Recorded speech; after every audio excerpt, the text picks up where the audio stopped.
The hearing is now called to order, and I'd certainly like to thank our witnesses for being here on time. Sorry we weren't.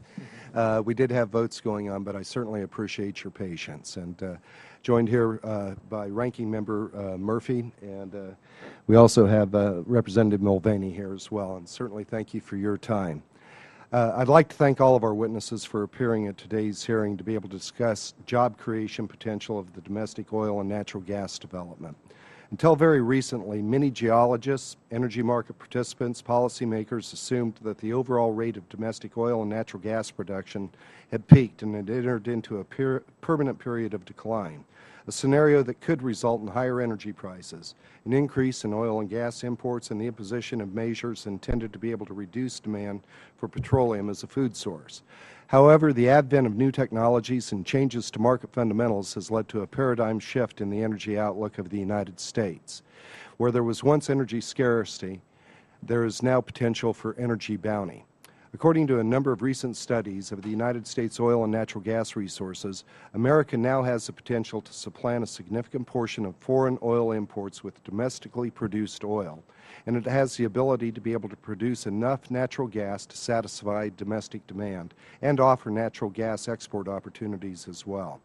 As impressive as these gains are, this committee is most interested in the potential economic and job creation benefits of domestic oil and natural gas production as they may accrue to small businesses and developing those resources responsibly. Overall, 88% of the domestic oil and natural gas producers are classified by the United States Small Business Administration as small businesses.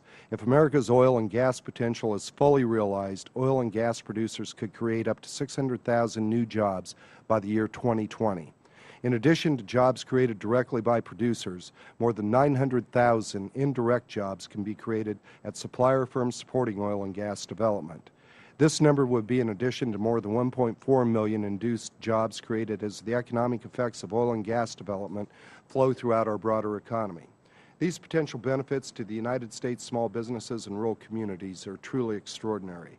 At the same time, while domestic oil and natural gas production has many benefits, it is not the silver bullet solution to all of our nation's energy, economic, and environmental needs. Rather, it is an element of an all-of-the-above strategy that we must be used to promote a viable, long-term energy independence for our country. I look forward from hearing to today's witnesses and hearing their views on these issues, and I'd now like to yield to Ranking Member Murphy for his opening statement. Thank you, Mr. Chairman, and I'd like to thank the witnesses for their time with us here today. During the last decade, energy prices have risen dramatically. In fact, 10 years ago today, oil was trading around $30 a barrel, and a gallon of gas was $1.45. Since then, we've seen it reach highs of nearly $150 a barrel, and then drop back down to around $100 a barrel where it is today. In the last year, it's become uncommon for a gallon of gas to run near or above. It has become uncommon, not uncommon for a gallon of gas to be around $4 a gallon, depending on where you live. With these prices, innovative energy technologies and alternative energy sources are critical, and in many cases, small businesses are leading the way.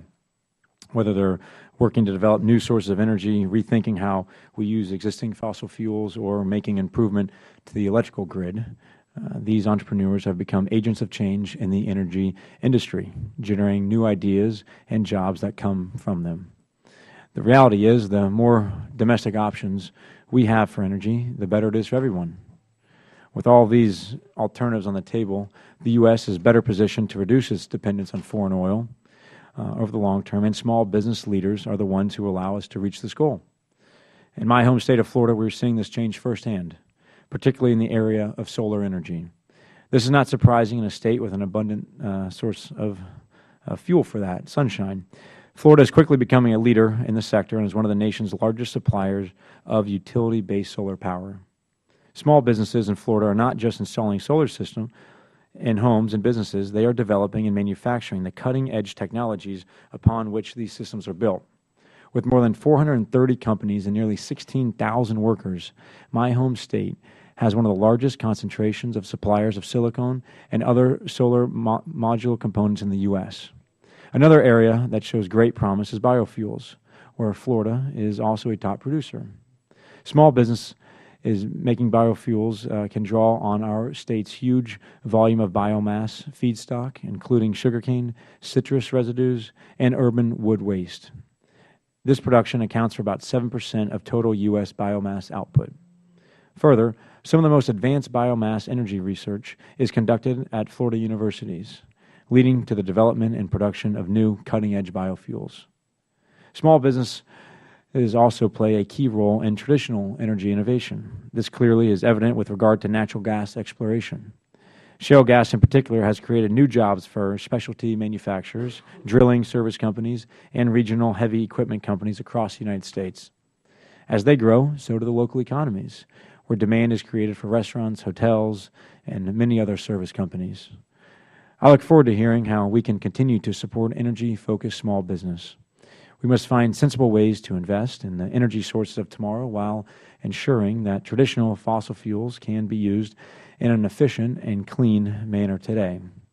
Determining the proper mix of these policies is often challenging, but that's why this hearing today is so important. I also look forward to understanding what barriers these innovative companies face, as well as hearing whether government should play a greater or lesser role.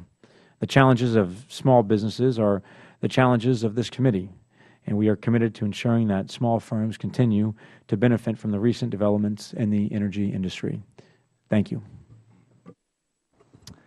Thank you. If the committee members have opening statements prepared, I ask they be submitted for the record. I'd like to take a moment to be able to explain the timing lights that are in front of you. The light will start out as green. You have 5 minutes for your testimony. Once we get down to 1 minute, the light will turn yellow, and finally, it will turn red. And at that time, if you could wrap up, we would appreciate it. And we'd now like to be able to go ahead and start with our panel. First, I'd like to be able to introduce our first witness, Mr. John Larson. He's Vice President of Economics and Country Risk at IHS Global Insight, an economics forecasting firm. His most recent work is focused on measuring the potential employment contributions of unconventional oil and gas development in the United States economy, the subject of today's hearing. Mr. Larson, I appreciate your willingness to be testifying before our committee, and we look forward to your testimony. Great. Thank you, Chairman Tipton, Ranking Member Murphy, and distinguished members of the committee. It's an honor to speak with you today. As you've rightly pointed out, the United States is in the midst of an unconventional oil and gas revolution that is fundamentally changing the energy position that we enjoy in the world today. It's also improving our global competitiveness and helping to stimulate a manufacturing renaissance. Since 2009, our company has been engaged in several studies to better understand the economic contributions associated with this revolution, and we will be releasing a study in July that will focus specifically on the manufacturing benefits and implications. So far, the unconventional activity is supporting 1.7 million jobs in this country. Looking towards the future, the industry will support 3 million jobs by the end of the decade. At a time of great concerns about federal budgets, it's also important to note the revenue implications associated with this revolution.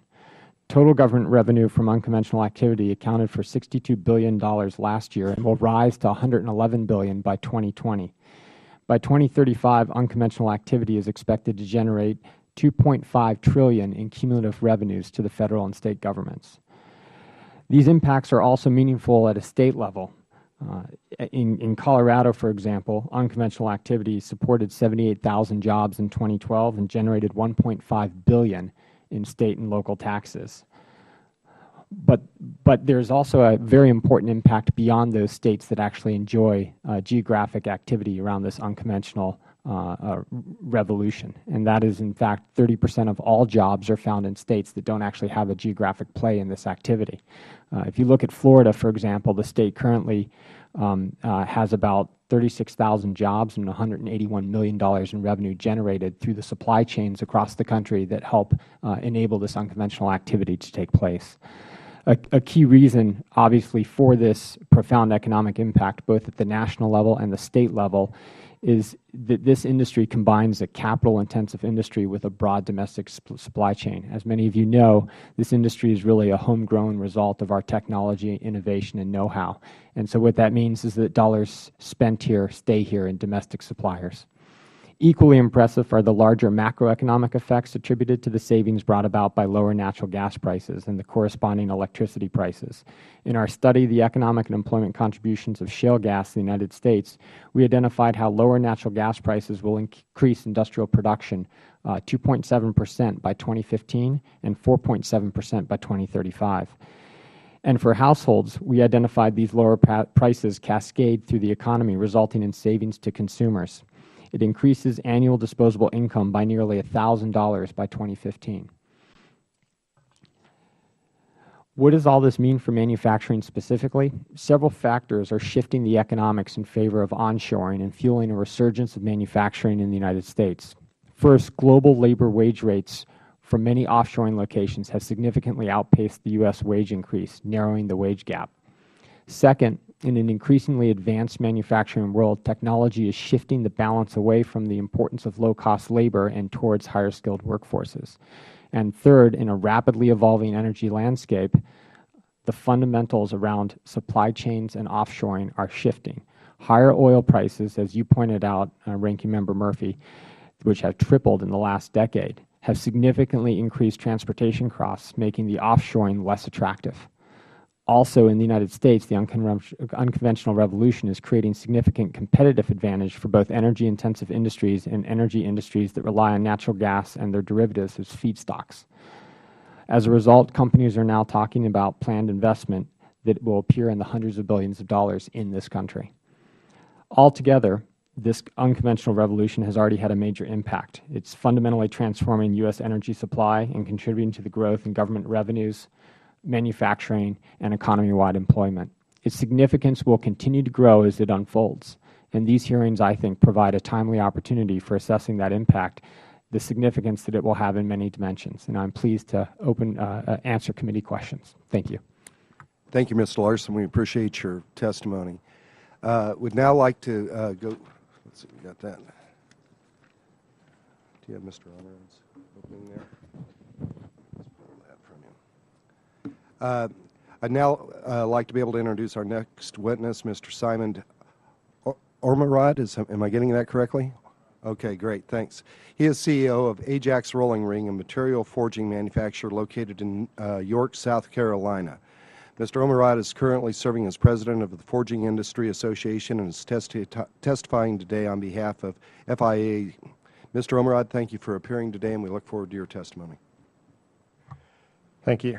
Chairman Tipton, Ranking Member Murphy, and members of the subcommittee, thank you for the opportunity to testify before you today on the economic benefits of increased domestic supplies of natural gas and oil, and specifically how those benefits might impact a small business like mine. My name is Simon Ormerod. I'm the CEO of Ajax Rolled Ring and Machine, based in York, South Carolina.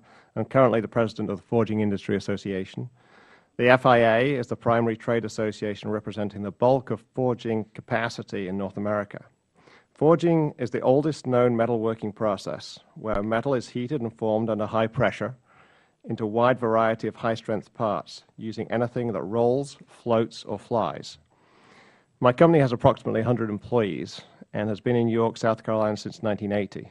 We're a custom manufacturer of seamless rolled rings used in such critical industrial components as bearings, gears, flanges, and valve seat rings applied in end-use markets such as power generation, mining and construction equipment, oil and gas, petrochemical, defense, rail transportation, and a wide variety of general industrial applications. The rings we make range from 7.5 to 100 inches in diameter and weigh from 15 to 3,500 pounds. The modern forging process is both capital intensive and energy intensive. Adding a new production line for our company would cost in excess of $15 million, and we have a significant expenditure on equipment every year due to the intense wear on the equipment. We're also a major user of natural gas and electricity in our region.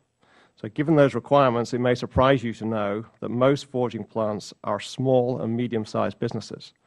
Specifically, 95 of the FIA's approximately 200 members qualify as small businesses. So forged parts are strong and reliable and therefore vital in performance-critical applications. It would take fully up my allotted 5 minutes to name all of the components that contain forgings, but they're found in virtually all industries. and applications include automotive, aerospace, defense, power generation, mining, rail, hand tools, and even golf clubs. Forgers like Ajax are in a unique position to comment on the overall benefits to the economy created by the increased supplies of domestic natural gas and oil we are now enjoying in the U.S. Increased exploration for oil and gas is not only beneficial to our cost structure through lower priced energy, but also leads to increased demand for our forgings. My company makes forged rings that are used in gears and bearings and flanges that are subsequently sold to valve, pipe, and flange manufacturers in the oil and gas field. Our products are also sold to manufacturers of drills, pumps, and many other oil and gas-related equipment applications. Other forgers make critical parts such as the forged drill bits, without which the hydraulic fracturing or fracking activity in our country would not be possible. Our industry is, in fact, integral to the increased supply of domestic natural gas we are seeing today. Demand for forged rings that we supply for valves used in oil and gas pipelines has risen by 20 to 30% in the past 2 years. We've added at least 10 new positions in that time frame for both forging and precision machining activities. The exacting requirements of those valves, many of which are for subsea applications, are such that only stainless steel forgings of the very highest standards and machined to tolerances of thousandths of an inch are acceptable. But for forgers, the benefits of this energy boom are not limited to increased demand for our products. Natural gas is a key input and a cost driver in our manufacturing process, so we also benefit from stable pricing of that energy source. Most forgings are processed at temperatures up to 2,300 degrees Fahrenheit, with subsequent heat treating done up to 1,900 degrees Fahrenheit, so using natural gas or electric furnaces. Therefore, forgers require adequate, stable, and affordable supplies of natural gas and electricity to make the critical parts we make for nearly every industry sector imaginable. As recently as 2008, we were challenged with significant natural gas price volatility. Prices ranged from $5.80 per million BTU to $12.70. And when natural gas is a key input and a key cost driver, that market volatility makes it extremely difficult to plan for some of the investments I mentioned earlier. Forge's other key raw material is, of course, steel.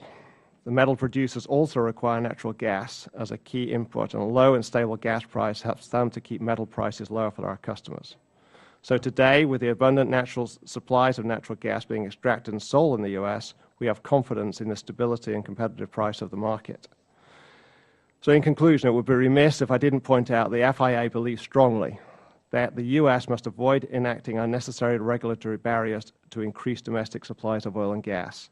Policies that artificially increase prices or restrict supplies would certainly have a direct negative effect on the entire oil and gas supply chain, regardless of company size. But they would also negatively affect hundreds of small manufacturers like Ajax and other forging industry supply chain. Policies that encourage safe exploration and development of domestic energy sources are critical to the continued revival of manufacturing, including the forging industry. So thank you for the opportunity to appear for you today, and I look forward to your questions. Thank you, Mr. Omerod, and I apologize to my colleague, Mr. Mulvaney. I did not see the note that he was going to introduce. So if you'd like to make a comment to welcome him, certainly feel free. Okay, thanks.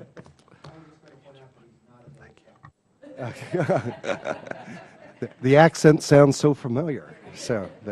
Well, Mr. Omerod, I thank you for your testimony, and our next witness is a member out of my home district in Colorado, Mr. Chuck Groby. He is currently serving as County Commissioner for Moffett County in Colorado. Prior to his recent election as Commissioner, Mr. Groby served 2 terms as Mayor of Hayden, Colorado, and prior to that he served for 6 years on the Hayden Town Council. In addition to his service in elective office, Mr. Groby has been active in the Associated Governments of Northwest Colorado. Mr. Groby, I'd like to thank you for making the trip here, and we look forward to your testimony. Thank you, Chairman Tipton, Ranking Member Mr. Murphy, and the other members of the committee for inviting me for this important hearing. Moffett County is the second largest county in Colorado, with over 3 million acres of land, but 60% of which is managed by federal government. The top 10 taxpayers in Moffett County are all energy related, 20% coming from oil and gas. Our citizens have had a history of working in the energy field, agriculture, and recreation. And through this, we've worked on a very cooperative working relationship with organizations and people in the community to work through our controversial use of public lands. One of these was Vermilion Basin, which a decade ago was in negotiation, working on an agreement to be able to get the gas reserves out of there. It's a 77,000-acre parcel of land with 200 billion cubic feet of natural gas. We worked up a collaboration and had an agreement where we would only have 1% disturbance to the land at any one given time. But entirely due to political reasons, the agreement was overturned by Washington politics. And because of that, the economic loss to the area and to the state were $700 million worth of revenue from that source. $25.6 million would have been taxes coming to Moffat County. Of that, 53% would have been to the school districts.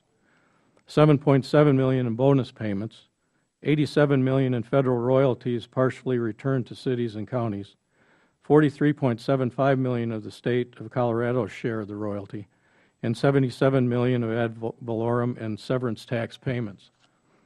And that's just from 77,000 acres of the 1.8 million of under federal control. Regulatory uncertainty, unnecessary federal regulations, frivolous lawsuits, and a lack of political courage by the current administration to allow development of these new oil and gas resources puts jobs in our area in jeopardy. Congress must struggle with national rule such as hydraulic fracking with BLM. Trends of increased regulation in oil and gas industry have manifested locally through creative avoidance of federal lands. We're now, most of our leases and everything are on private land, which costs 8.5 times more than if for the leases than if we were on federal land. Colorado is filled with beautiful scenery and abundant wildlife. Current technology allows us to work harmoniously with the two areas and still produce energy. Being home of the largest concentration of sage-grouse, greater sage-grouse in Colorado, we've been working for decades to protect, improve the habitat, and improve the population of the sage-grouse. Because without the natural resources, we wouldn't be what we are either. Finding balance where both wildlife, oil, and gas can thrive seems to employ as many biologists as rig hands. The past week and a half since I got the invitation, I've been talking to a lot of our small businesses in Craig and in Moffat County. And the volatility and the uncertainty of natural gas production has been on everybody's comments. From starting a welding business that was shut down in 2008, where they had to retool and move in a different direction, and now all of their work in the oil industry is outside Colorado, to another business that refused to be involved with oil and gas development because it comes in fast, but his quote was, it leaves even faster. So with the federal regulations where we are, it's hard to keep and draw small businesses into, being profitable. Thank you. Thank you, Mr. Groby, and I'd now like to be able to yield to the ranking member Murphy so he may introduce our final witness. Thank you. Mr. Mine is a professor of electrical and computer engineering at the University of Florida, where he also holds the Robert C. Pittman Eminent Scholar Chair and serves as the director of the Florida Institute for Sustainable Energy. The Institute brings together research capabilities with a goal of creating a sustainable energy future. It encompasses more than 150 faculty members and 22 energy research centers at the University of Florida. In the last few years alone, the University of Florida has received more than $70 million in federal and state research funds to conduct energy research. Thank you.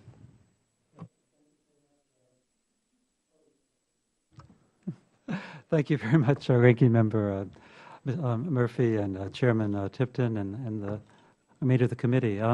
Yes, it is a great pleasure to be here to speak today.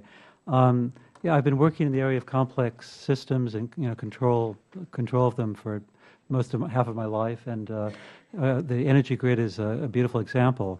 And it's an exciting time to be working in this area because I can remember the revolution in the telecommunications area in the 1990s, where in the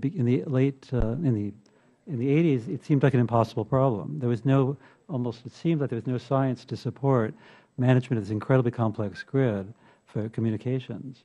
And within 5 years, these impossible problems were solved by people who understood how to think about complex systems like the network. We pick up our phone today and we think, oh, it's so easy. But if you knew the mathematics and the science that went into this phone, it would blow your mind. It looks like abstract nonsense, the information theory, computer science that came into that. And so today there's this very similar situation where people feel that it's too complex to deal with, and I think it's no harder than the telecommunications problem. So there's been incredible innovation lately for two reasons that I've seen. Is that the Department of Energy has helped some very risky but innovative small businesses, and some have failed and some have been incredibly successful. There's some examples in Florida that have been fantastic. And the Federal Energy Regulatory Commission has made some changes to the market structures, which has completely changed incentives for in the power area. So the impact's been incredible. How they've just slight changes of rules. It's like SimCity. Change the rules a little bit, the whole world changes. So in the report, there are, I guess, 4 themes. I mean, I concur that that cheap natural gas is absolutely going to change the economy in many positive ways. And I'm very pleased to hear the comments that we do have to think about. I mean, well, first of all, I'm very happy to hear the comments from Mr. Larson about the entire supply chain. I mean, the macro effects are absolutely critical, and that's why it really concerns me about too much talk about exporting our natural resources, considering how much value added there can be here. I really strongly want to say that it's unwise to put all of our energy in one natural gas basket. The forecasts on natural gas's prices are, you can get anyone to give you a different forecast, and the Black and Veatch forecast shows the prices going up very steadily while coal prices being flat. And that uncertainty is dangerous. So we want a diverse energy portfolio for our national security. And the macro effects are incredible. The number of small businesses that will be involved. So back to my first comments, the telecommunications evolution was a result of innovations in hardware, but some of the biggest challenges were scientific, dealing with congestion and the grid level issues. And they took an incredibly, impossibly complex problem, and with cooperation between R&D labs and mathematicians and people in my field, they were able to crack these problems so that it seems completely transparent today. Cell phones seem trivial. And I think we can do the same thing with the grid.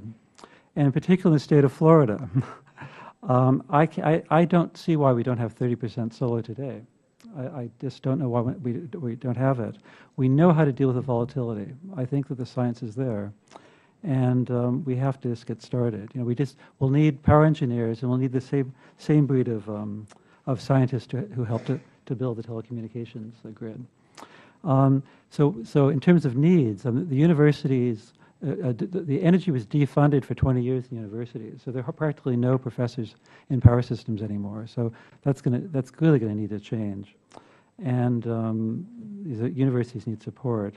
I hope the Federal Energy Regulatory Commission continues the good work they're doing. In the last year or so, they finally realized they're not incentivizing responsive generation, the sort of regulation needs of the grid, and they've only just realized this. And I hope the Department of Energy, even though there's been failures, there's been incredible success stories of the risky businesses that they've supported. And so I hope that they continue. I know it has to be watched, but I hope that they continue to help out, crazy ideas. It doesn't take that much money to help a small business succeed. Yeah, thank you for giving me this opportunity. Thank you for your testimony. We'll now begin our series of questioning, and I'd like to start with Mr. Mulvaney. Thank you, Mr. Chairman. Thank you to all four gentlemen for coming. A couple of questions for Mr. Ormerod first, and then some questions for the broader panel. Mr. Ormerod, in your written testimony, you didn't get a chance to talk about it much in your verbal testimony, but written testimony, you specifically mentioned the Keystone XL pipeline and the impact that would have in your industry. Would you mind taking a few minutes and tell us specifically what that project means, not only 6 months on, but a year on, 2 years out? Tell me what that project means to the forging industry. That project would be very significant for the forging industry. It's, as you can imagine, on a pipeline of that scale, that size, there's a lot of critical components that have to be, put in place to make sure that, the oil that's transported is going to be transported in a very safe way. The forgings that's what they're absolutely made for. They're made for those critical applications. So there'll be rings for flanges. There'll be a lot of forging, connections that were put in place to make that pipeline, to support the pipeline, to make sure it's it's a safe pipeline. So I think it will be very significant for the forging industry. As you know, one of the things I'd like to do when I'm back home is tour manufacturing facilities. And I was touring one last week and asked what I thought was a fairly straightforward question. I got a very straightforward answer. I asked one of the manufacturers, I said, what can Congress do? Give me 3 things that Congress can do to help create manufacturing jobs, create an environment where we can grow manufacturing jobs. And the answer I got was very insightful because the person didn't hesitate for a second. They said, number 1, keep energy prices down.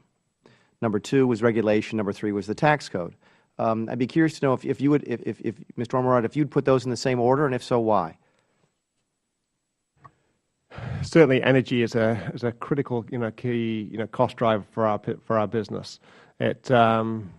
For us, we have to, as I talked about in my testimony, we have to heat up the steel, to be able to forge it. So we heat it up either by using electricity or using gas, mostly gas. And then we have to also use gas to treat the forgings after we process them. Energy, I would say, has been very volatile over the years, over the past few years for us, and it created a lot of difficulty for us with those energy prices going up and down. So yes, to put energy at the top of the list would be I'd absolutely concur with that. Mr. Larson, you mentioned the natural gas and its impact. The lower natural gas prices have a tremendous impact on economic activity. I've heard that before. I've heard it not only from the folks who are using natural gas to heat metal to forge it, but also from the chemical industry. That it's actually a growth industry now in the United States because of the low cost of natural gas. Could you walk through, for the record, please, why you think low natural gas prices would have such a dramatic economic impact? Yeah, you're correct. There's a profound impact, and it stems from, first, all industry needs low costs of input to allow them to thrive in a competitive environment. You got to remember we're in a global linked economy. And I don't want to cut you off, but this is someplace where we have a tremendous competitive advantage over manufacturers overseas. Yeah, that is correct. Our prices are right around a third of what they are in, for example, Asia, or a little more than a half of what they are in Europe. So there's a tremendous competitive advantage that all companies that rely on energy either as an input or feedstock enjoy relative to their global competitors. That's the first thing. Second thing is you talked about volatility, was mentioned earlier today. The ability to have stable as well as low prices is very important too. And if you look at where we were in the volatility prior to this unconventional revolution to where we are today, that volatility has been significantly contracted. So there's more certainty in the environment overall. And then there's the knock-on effect. So it's not just the chemical industries who are going to be hugely competitive. We're already seeing large increases in production and output from those, and I think you're going to see the chemical industries be very, very successful going forward. There's a whole knock-on effect from that supply chain. You think about all the chemicals that go into manufacturing an automobile. We've talked about the steel that goes into it. You talk about the chemicals from the floor mats to the plastic that goes into all of these. All of those are knock-on effects, and those costs are passed on. And at the end of the day, what it means is, as I mentioned in my testimony, consumers are actually benefiting as well. So now you have the households having about $1,000 more in their pocket by 2015 as a result of all these passed-on savings to consumers. That flows right back into the economy as the consumer can now step back out and spend that $1,000 in other ways. Thank you, Mr. Larson. Mr. Chairman, I think it bears noting that these are the types of jobs that both parties say, and I think rightly so, that we want to grow in this country. These are heavy manufacturing jobs. We're talking about forging metals. We're talking about chemicals. This is the type of opportunity that we have in large part now because of our relatively low energy prices. We should be doing what we can to maintain that competitive advantage. Thank you for the opportunity. Thank you, Mr. Mulvaney. I'd now like to yield to the ranking member for his questions. Thank you. Thank you, Mr. Chairman. Mr. Mine, you spoke briefly about the grid and some of the opportunities there. What are the biggest impediments to putting these strategies into practice right now? Sorry, I'll learn. Well, in terms of, there's an issue of the fact that reliability is very valuable until you get it, and so basically right now in the Pacific Northwest, the people who regulate the grid would pay anything to get regulating resources, and it's very, very valuable. But but nobody will come in to do it because as soon as they go there, the value drops to zero, and so it's very difficult to design markets around this. And that's it's basically reliability is like a public good problem. Everyone wants a clean park, but nobody's willing to pay for it. And I think we're almost forced to have some help from the government on just the reliability end. Of course, we can have energy markets, but reliability is something that's very difficult to have markets for. Have there been pilot programs, or are there other countries that are doing this better that we should be looking toward? Well, at least everyone's made the same mistakes. Germany installed all this wind without thinking at all about how much they needed to deal with the volatility issue. Switzerland has been much more thoughtful about this, and they've actually, they have generalized storage in all their large buildings, things like this, to absorb volatility from renewables. But there aren't too many. It's also new. It's only the last few years, and mistakes have been made all over the world. But they're learning quickly, and so people, so for example, I give in the report some examples. For example, Alcoa now has deals with utility companies to ramp up and down their consumption of electricity as a way of regulating the grid. The wind starts blowing, they ramp up production, that sort of thing, and that's going on all over the country. Yeah. And the U.S. is a leader in those ideas, actually, and that's something that's going to grow quite a bit. Thank you. Yeah. And you also mentioned the increase in natural gas. We've all seen it. And what do you feel the effect of that will be on some of the alternative energy sources, the cleaner, the biofuels? It's incredibly exciting. The thing is that the beautiful thing about natural gas is that it's incredibly responsive. So even if we had, it's a way to have a lot of renewable energy. You can have 50% renewable energy easily in the Pacific Northwest if you've got gas turbine generators next door that can ramp up and down and regulate the system. Coal can't do that. Nuclear can't do that. So natural gas is it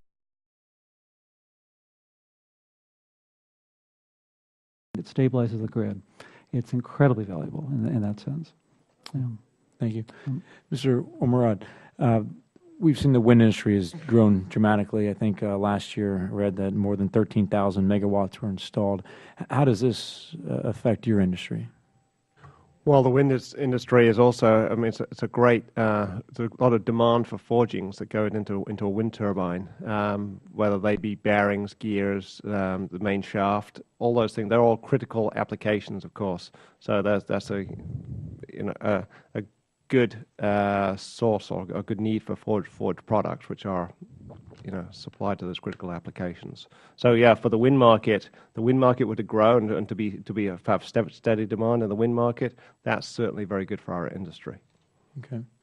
And Mr. Groby, you noted in your testimony about the lack of our government looking into natural gas on federal lands.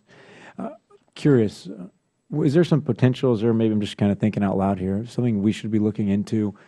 We all know what a public-private partnership is, but sort of expanding that model and looking at a partnership where you have the federal government, the state, the local, and private businesses involved, all coming up with an agreement where there is some sort of cost sharing, where maybe a percentage of profits go back to renewables and alternative energies and resources. I think most people would agree that we should be taking advantage of our domestic energy fuels, but maybe in 50 years, that's not necessarily the answer, that as technologies progress, as wind gets better and solar and thermal and everything else, that's eventually the future. But right now, we need this bridge, and natural gas is a great opportunity. But if we got all the players involved, the state, the local, federal, that we might be able to make a little more ground. Any thoughts on that? I think so. That would bring, some sort of stability to the regulations, because our problem that we're seeing is every election it seems to change, where we have businesses depending on this kind of direction to go in, and then all of a sudden a new person ends up in power, whether it's a governor or the president or whatever, and the pendulum swings another way, stopping business or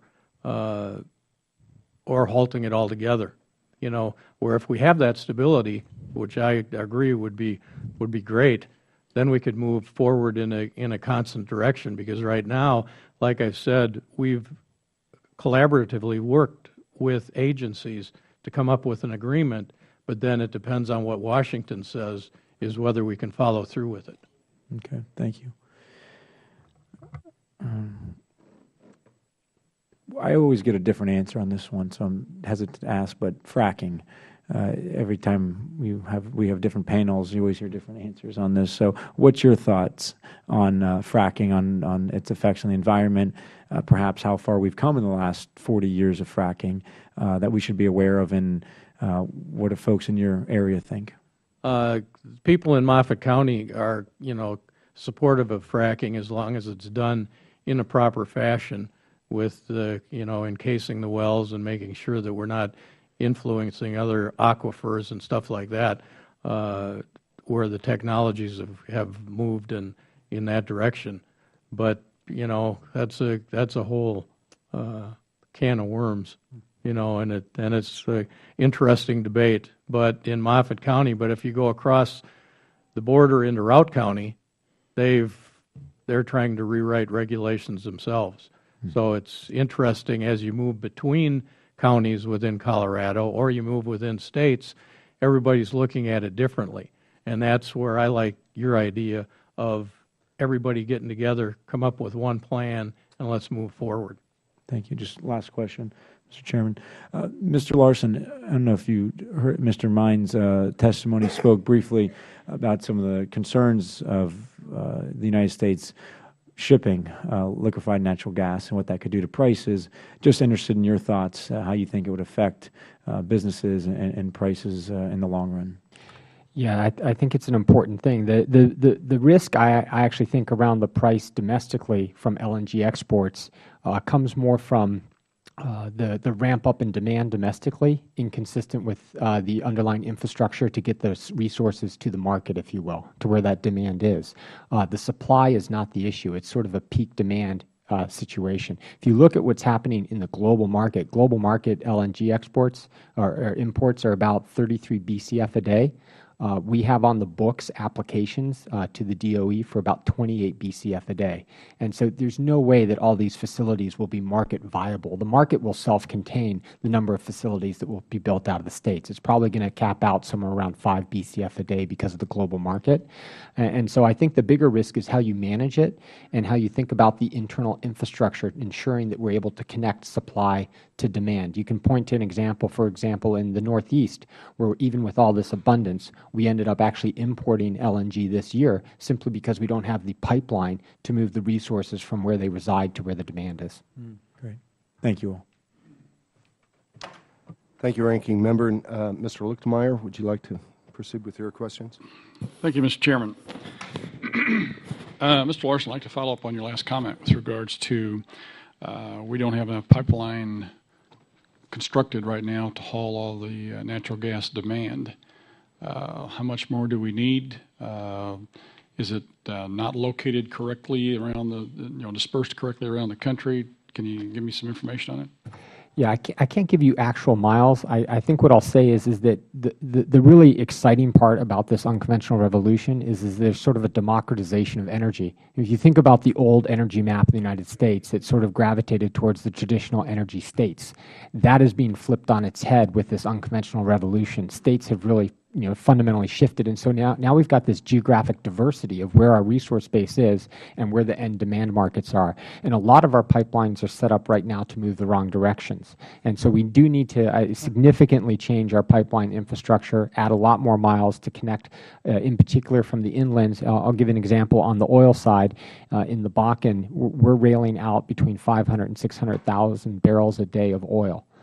The ability to connect that through something like a Keystone XL would be significant to take that capacity off of the rail and allow it to move to market faster. So there is, I think, a strategic evaluation that needs to be made in this country about where our pipelines are situated relative to where demand is and where our resource supply resides.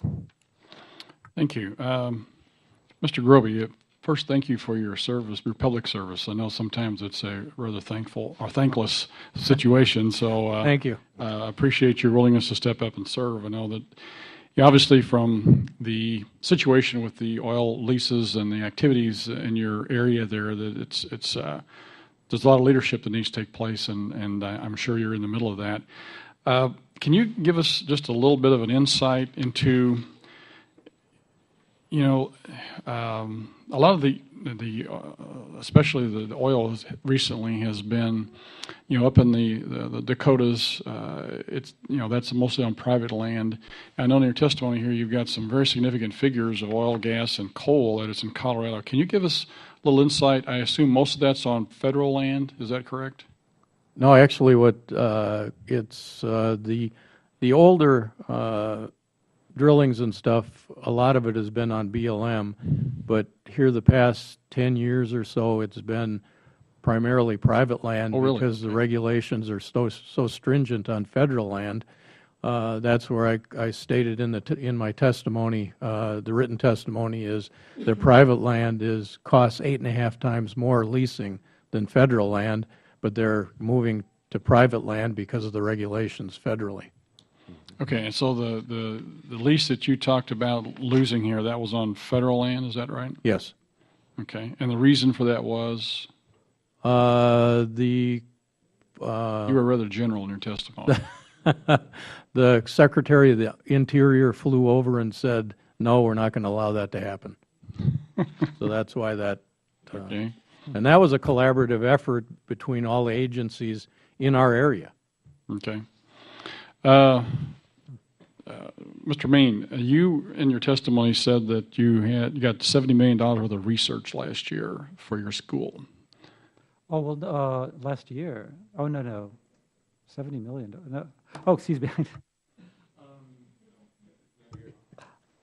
Did I misunderstand you? Oh, yes, absolutely. So I gave a where does 70 million? A total. I'm not sure actually. I don't remember in the disclosure. So I've received research funding from the AFOSR and from NSF for the past since 2006. And it might add up to that much money for graduate students and supporting lab. Okay, so my question was, what do you do with the money? Okay, so what kind of research you do? Funds. I work on understanding, large network systems. How do you understand the power grid, for example? How do you control it? How do you resource allocation problems?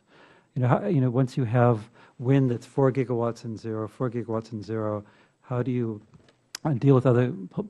How do you control other resources to stabilize the whole system? Do you submit reports to anybody on that? Yeah, annual reports to the NSF and AFOSR. Does anybody use the data? Does anyone use the data? That's a pretty important question. No, absolutely. I'm just trying to think about how to answer it because I've been working in the markets area for 10 years, and I think that FERC has listened to me. I think that the new market structures are in part from my discussions with for example, Dick O'Neill there for the last years. And in terms of the control issues, I think Pacific Northwest National Labs, for example, is using the ideas in a lot of their pilot programs, and all this is very new. It's only been the last. We had, there was almost no wind in the Pacific Northwest several years ago, and now there's 4 gigawatts. So it's just things are changing so fast. It's hard to answer. Yeah.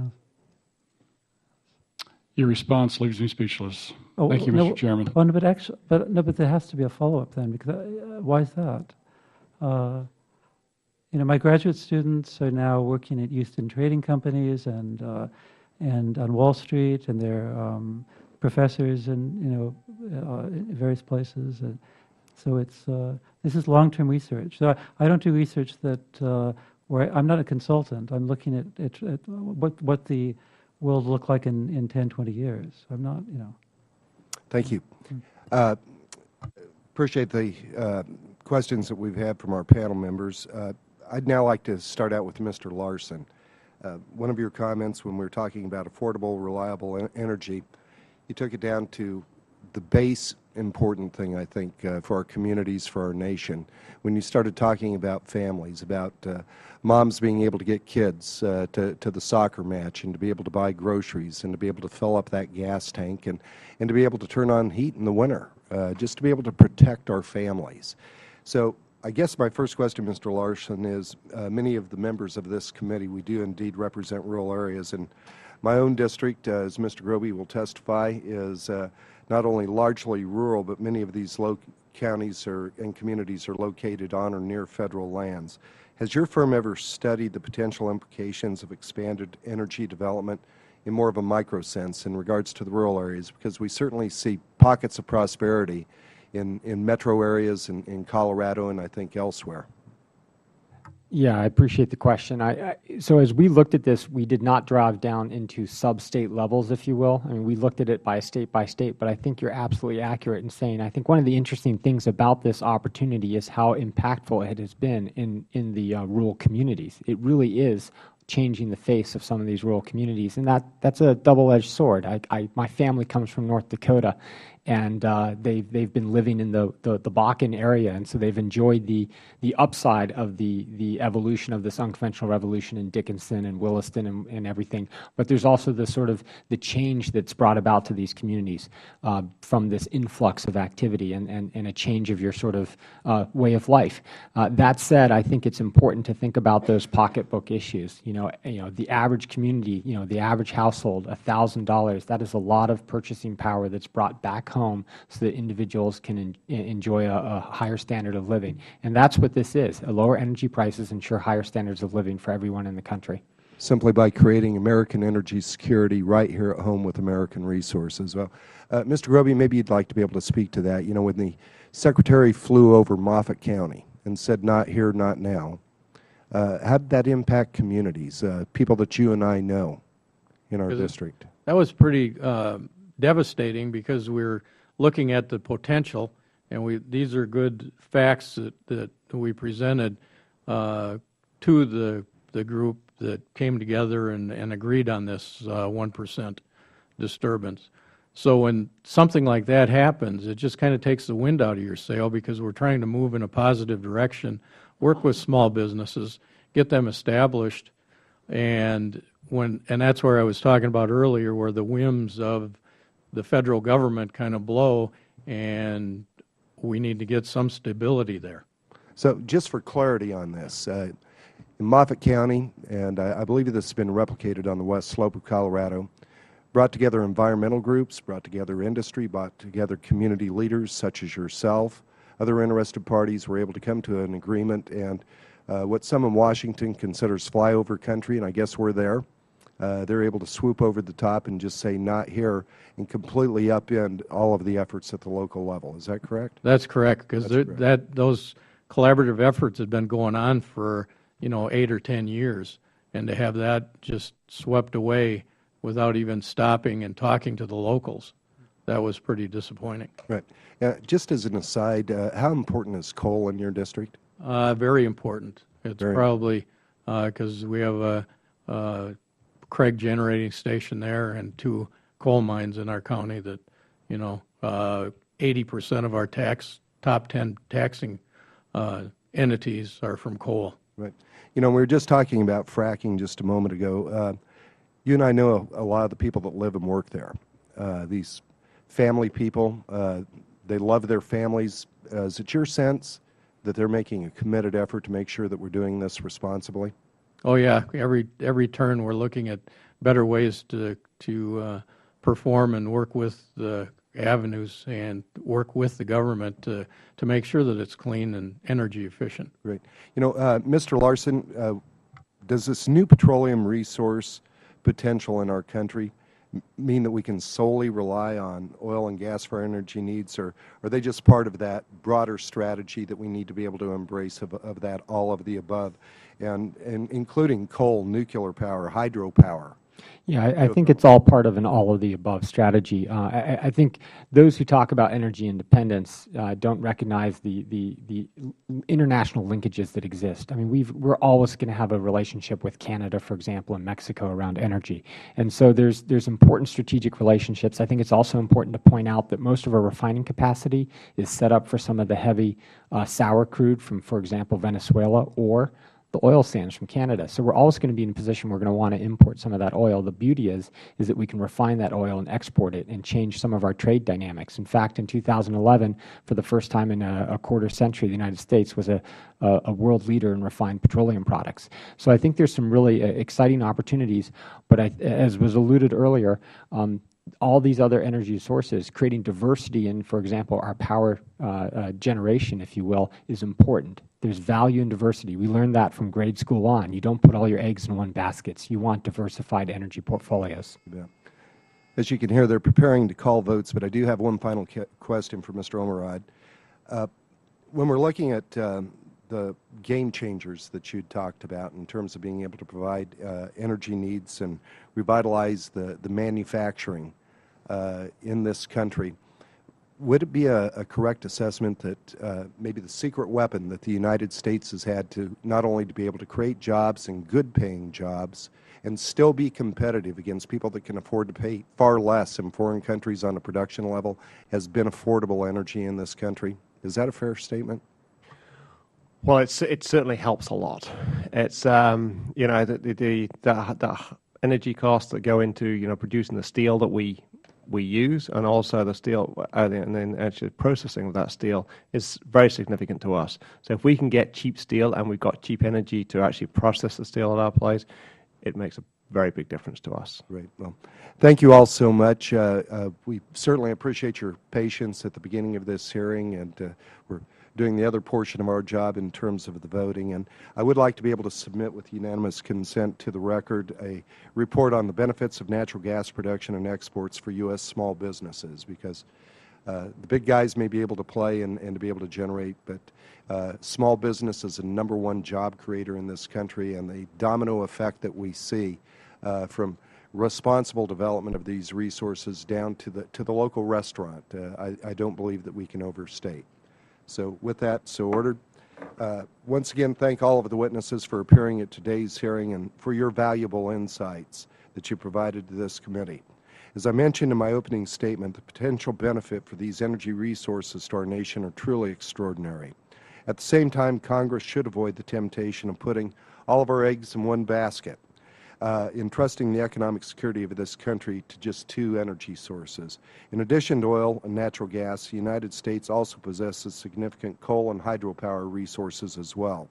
Advances in technology are increasing the capacity and reducing the cost of renewable energy as well. There's potential for nuclear energy that we can use in this country, as well as wind and solar. In short, what I believe we truly need is that all-of-the-above energy strategy. I'd like to be able to ask unanimous consent that members have 5 legislative days to be able to submit statements and supporting materials for the record. Without objection, so ordered. This hearing is now adjourned, and again, thank you for being here.